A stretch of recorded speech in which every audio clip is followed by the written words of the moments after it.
Hello students, in this lecture video, I'll be discussing about the concept of metabolites and biomacromolecules. So to begin with, what are metabolites? These are compounds which are formed as a result of metabolism. Metabolism, you all know, is a combined chemical reactions which happen in the body. So the end result, the end product that is formed is metabolites. Now there are two types of metabolites, primary metabolites and secondary metabolites. Primary means these are biomolecules which are very much essential for the functioning of a body. So that is why they have physiological importance. Coming to secondary metabolites, these are, you can consider, they have ecological importance more than the importance in the body functions, like alkaloids, rubber, essential oils, antibiotics, spices, and gum. Next, coming to biomacromolecules and micromolecules. So there is a standard weight which is regarded in Daltons.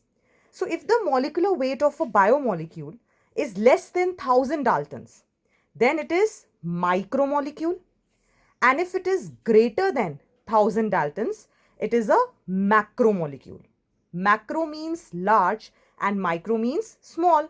So similarly, you can consider it that the small molecular weight compounds are micromolecules and large molecular weight compounds are biomacromolecules.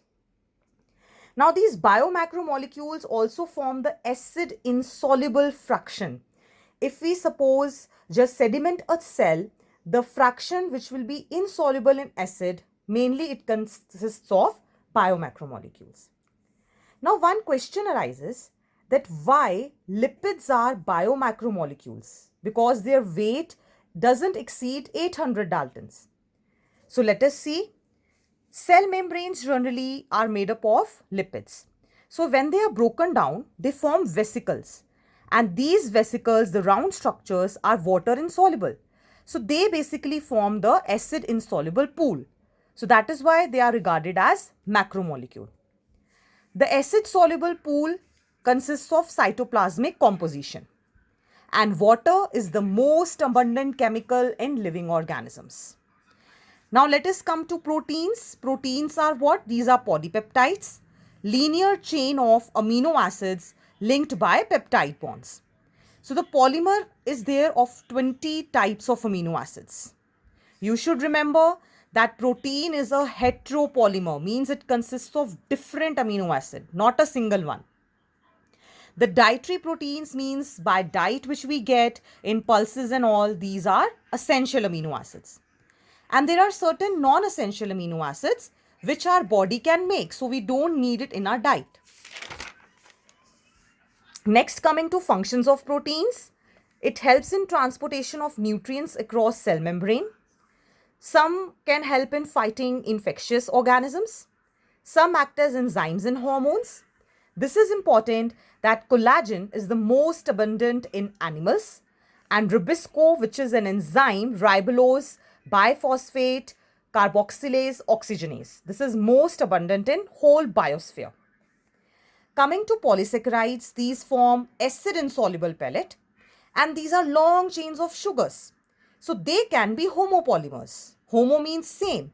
So like cellulose, it is a polymer of glucose, and glucose units only, they are forming starch in plants and glycogen in animals, the reserve food material. Then inulin, it is the polymer of fructose. Glycogen, just now which I told, one end is reducing end, means which can release H plus ions, and left hand is non-reducing.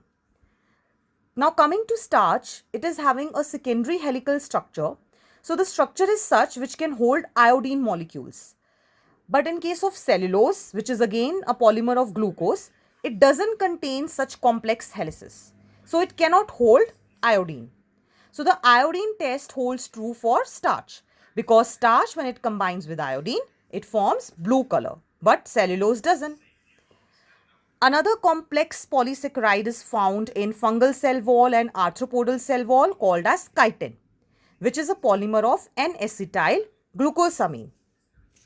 Now, to end the lecture, let us see about nucleic acids. Nucleic acids are polymers of nucleotides. What is a nucleotide? It consists of three components: heterocyclic compound, a monosaccharide, and phosphoric acid.